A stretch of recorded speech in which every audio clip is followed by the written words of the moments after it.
He wrote for you. Not for his family, though he wrote about them. Not for the historians, though historians would eventually find what he wrote. Not for the courts, though the courts would use it. He wrote for the person who had come after him, the person he could not see and could not name and could not imagine except in the most general terms, the person who would be alive when he was not, who would hold the pages he had written in hands that had never touched the ground where he buried them, and who would read what he had written and understand what he needed them to understand. He wrote for you. Zalman Gradowski was 34 years old when he arrived at Auschwitz-Birkenau in December of 1942. He had been a Hebrew teacher and a poet in Suwalki, a town in northeastern Poland near the Lithuanian border, a man of education and language and the specific relationship to words that a life spent teaching and writing produces, the understanding that words are not decoration, but the structure through which experience becomes transmissible from one person to another across distances of space and time that direct experience cannot cross. He had been on the transport with his wife and his mother and his sisters and his mother-in-law. He arrived at Birkenau and went through the selection on the ramp, the process by which the arriving transport was divided into those who would be taken immediately and those who would be assigned to labor. Gradowski was assigned to labor. His wife and his mother and his sisters and his mother-in-law were taken immediately. He understood what immediately meant. He was not deceived about it.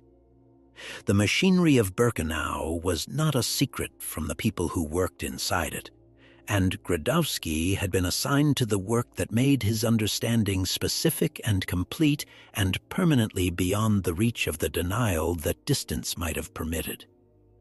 He was assigned to the Sonderkommando. The Sonderkommando were the prisoner units forced to work in the crematoria, the men the SS used to operate the machinery of mass killing at Birkenau so that the SS themselves didn't have to perform the work directly.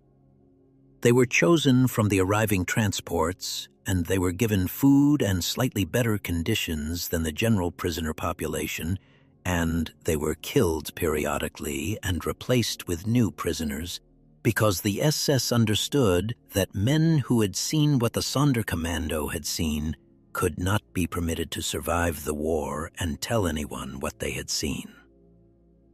Gradowski understood this too. He understood it from the first days.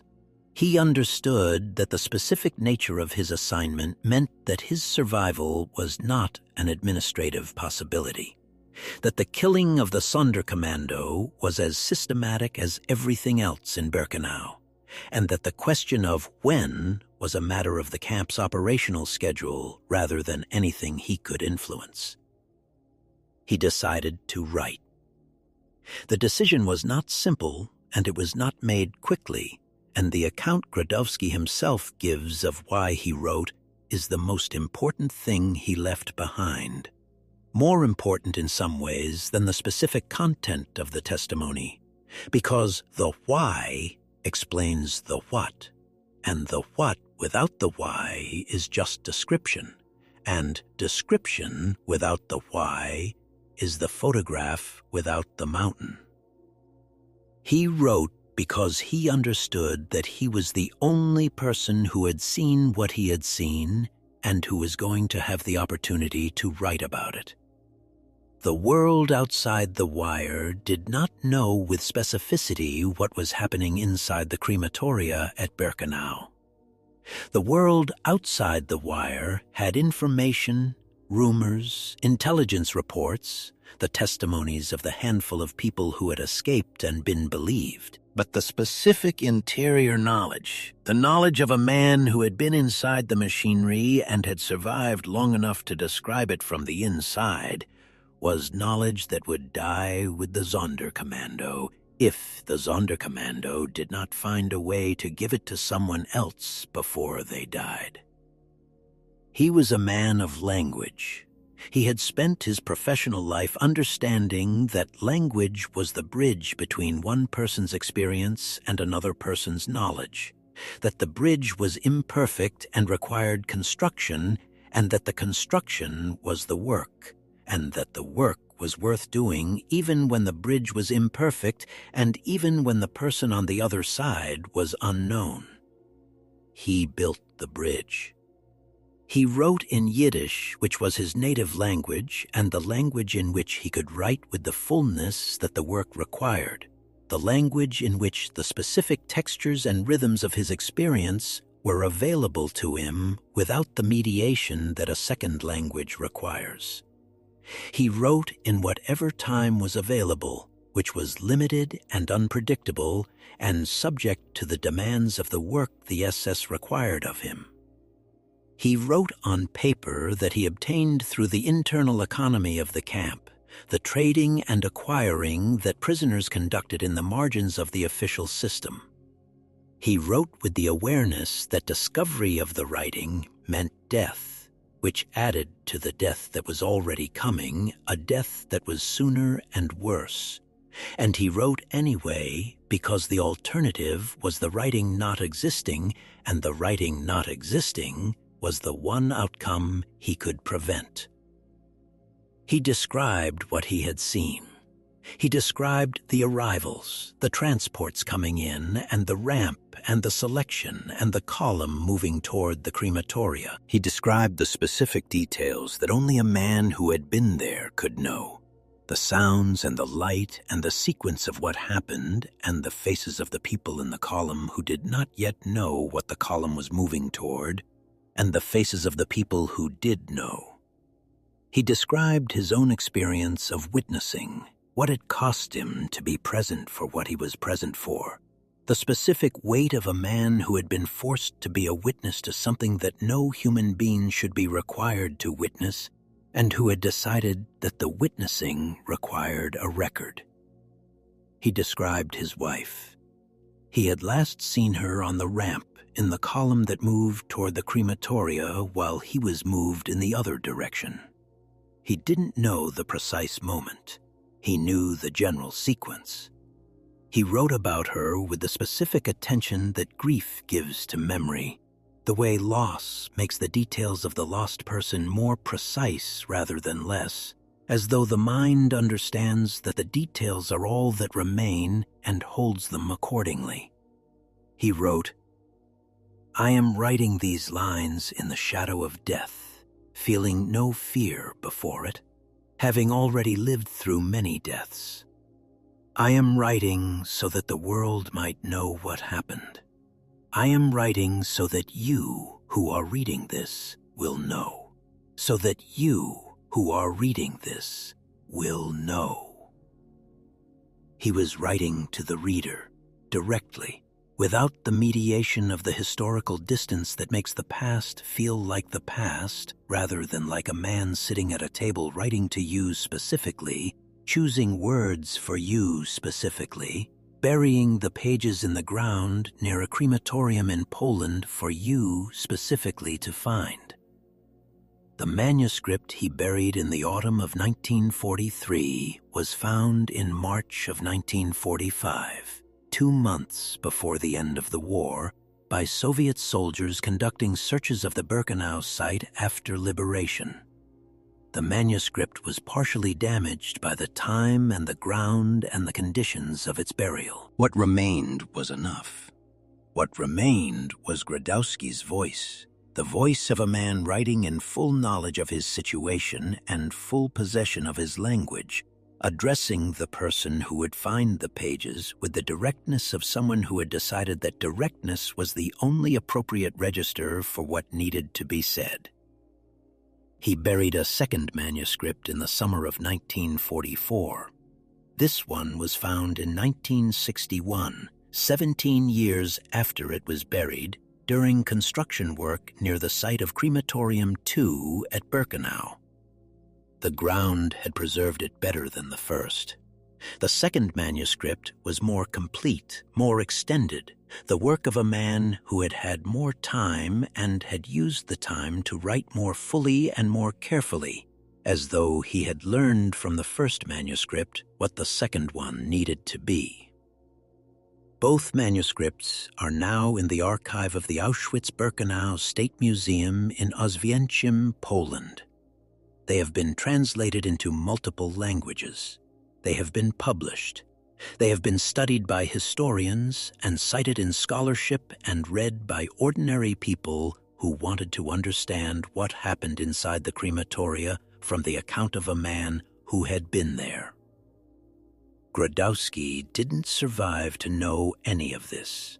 He was killed in October of 1944 during the Sonderkommando revolt, the uprising in which the Sonderkommando of Crematorium II attacked their guards with tools and explosives that had been smuggled in by the women working in the Union munitions factory, the one planned act of armed resistance within the Auschwitz complex. The revolt was suppressed. The participants were killed. Gradowski was among them. He was 36 years old. He had written so that the world would know. The world knows. The knowing came 20 years after he was killed for the second manuscript, and 16 years after he was killed for the first, which is longer than he would have wanted, and shorter than the forgetting he was writing against, which had no fixed timeline, and against which the writing was the only available defense. The other members of the Sonderkommando who wrote and buried manuscripts were doing the same thing Gradowski was doing, each in their own way and with their own specific relationship to the language and the experience and the urgency. Lieb Langfuss buried his account near Crematorium II.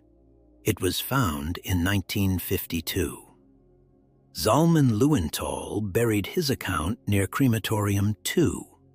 It was found in 1962 in a jar, the glass having protected the paper better than the earth alone had protected Gradowski's pages. Chaim Hermann wrote a letter to his daughter and buried it. It was found in 1952. Each of these men made the same decision Gradowski made. They were going to die, and they knew it, and they wrote anyway because the writing was the one thing available to them that was larger than their own survival, the one act that extended past the boundary of their own lives into a future they would not see and that needed to know what they knew. This is not a metaphor. It is a literal description of what they did. They sat in the margins of time that the schedule of the crematoria allowed them, and they wrote about what they had seen, and they folded the pages and put them in jars or wrapped them in cloth or bundled them against the moisture of the ground, and they found places in the earth near the buildings where they worked, and they buried the pages, and they covered the ground, and they went back to the work the SS required of them. They were burying testimony for a reader they would never meet, in a future they would not reach, trusting that the future would look for what they had left, and would find it, and would read it, and would understand that the reading was what the writing had been for. The reader is you. This is not a rhetorical device. Gradowski wrote to the person who would find his manuscript. You are finding it now, in this form, through this telling, which is not the same as holding the original pages, but which is a continuation of the same chain, the same movement of the testimony from the person who witnessed to the person who needs to know, across the decades and the translations and the scholarship, and this voice speaking to you now. He buried the pages so that the knowing would survive him. The knowing survived. It is here. It arrived. What do you do with a thing that a man buried in the ground before he died so that you would have it? What does receiving it require of you? These are not questions with clean answers. Gradowski did not ask for clean answers. He asked for the knowing. He asked that the reader know what happened, know it specifically and in detail, know it in the way that a man inside the machinery of Birkenau knew it, rather than in the way that a distant summary of historical events conveys it. He asked for the knowing, and the knowing is here, and what it requires is the same thing that all testimony requires of the person who receives it, which is to receive it, which is to be changed by it in whatever way truth changes the person who encounters it, which is to carry it forward into your own life and your own understanding and your own conversations with the people around you who also need to know. The manuscripts are in Auschwitz. The translations are available. The scholarship is available. Gradowski's voice is available in his own words in the language he wrote in and in the languages the translation has carried it to. The man is gone. The voice is here. He wrote for you. Read it. If this story reached you, please like and subscribe. The men of the Sonderkommando who buried their testimonies in the ground at Birkenau did the only thing they could do with what they knew. They gave it to the future. We are the future they gave it to. Thank you for watching. There is a specific quality to writing that is produced under the knowledge of imminent death that is different from any other kind of writing, and the difference is not only in the content, but in the relationship to the reader. Most writing is produced with some uncertainty about the reader, some acknowledgement that the text will find different readers in different circumstances, and that the meaning will be partial and variable and shaped by contexts the writer cannot predict. Writing produced under the knowledge of imminent death has no time for this uncertainty. It addresses the reader directly as a person rather than as a category, because the writer understands that the directness is the only thing that might close the distance between the experience being described and the understanding of the person who will receive the description. Gradowski was a poet. He understood this distinction.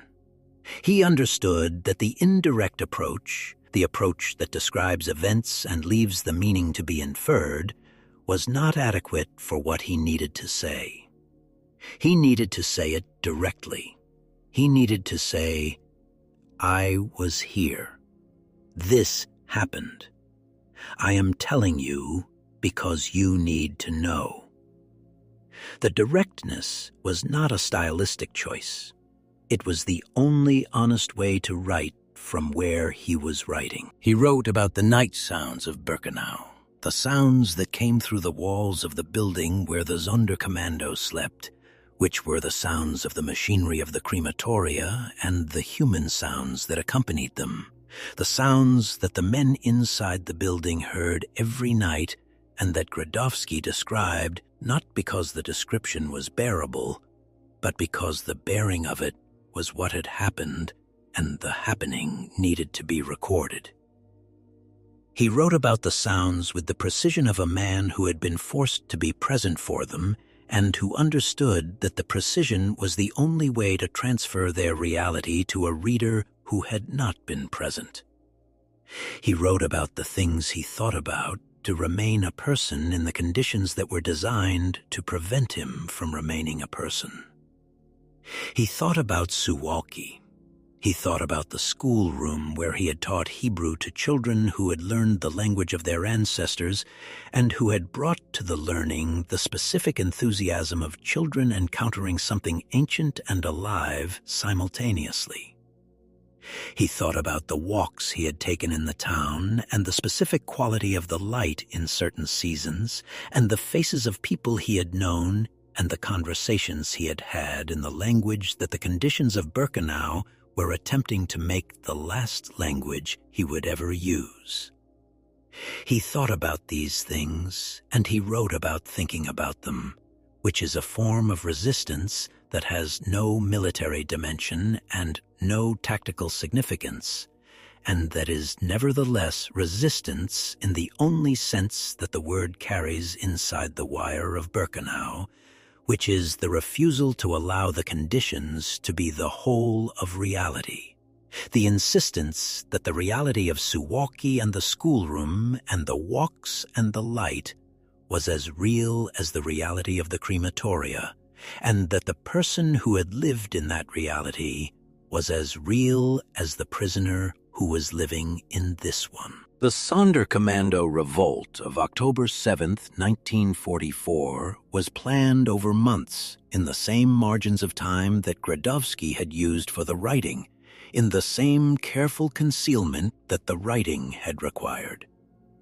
The women working in the Union munitions factory smuggled gunpowder in small quantities hidden in the hems of their clothing and in food containers and in the other concealments that the specificity of their situation permitted. The gunpowder reached the Sonderkommando through the internal networks of the camp. The Sonderkommando made grenades. They planned an uprising that would destroy the crematoria and break through the wire and allow as many people as possible to escape into the surrounding countryside. The plan was compromised before it could be fully executed. The Sonderkommando of Crematorium IV rose early before the coordinated signal because they had received information that they were about to be liquidated, and the choice was to rise now or not at all. They attacked with the grenades and with axes and with their hands. They set Crematorium IV on fire. The fire damaged the building beyond operational use. They did not escape. The SS response was immediate and overwhelming. The Sonderkommando who had risen were killed. The Sonderkommando of the other crematoria who had waited for the signal rose when they heard the fighting and were also killed or captured and killed afterward. 250 members of the Sonderkommando died in the revolt and its immediate aftermath. The 4 women who had smuggled the gunpowder were identified and tortured and hanged in January of 1945, 3 months before liberation, in a public execution in front of the assembled prisoners of Birkenau. One of them, Rosa Robota, was asked at the hanging if she had anything to say. She said one word: Hazak.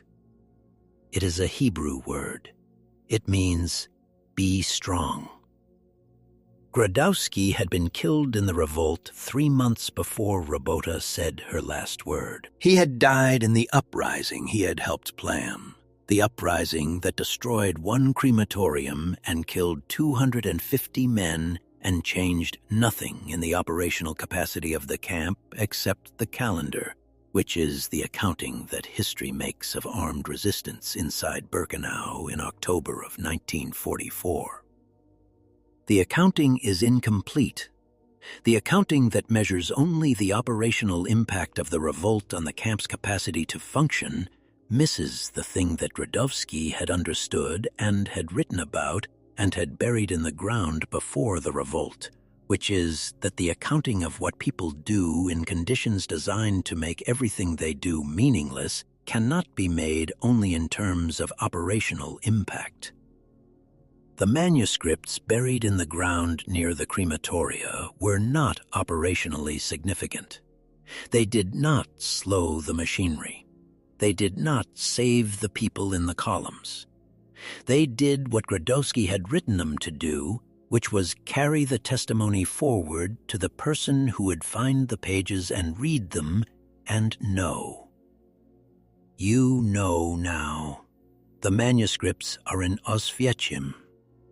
Gradowski is buried somewhere in the ground of Birkenau, in the ground where he buried the pages, in the ground where the ashes of the people he was forced to witness were spread, in the ground of a place that is now a museum and a memorial and a site of pilgrimage for the people who come from around the world to stand in the place where it happened and try to integrate the standing with the knowing.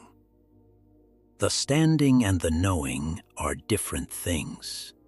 Gradowski knew this. He had stood in the place and had the knowing, and had understood that the knowing needed to travel further than the standing could take it, and had written the knowing down and buried it so that the knowing could travel without him. It traveled. It is here. He wrote for you.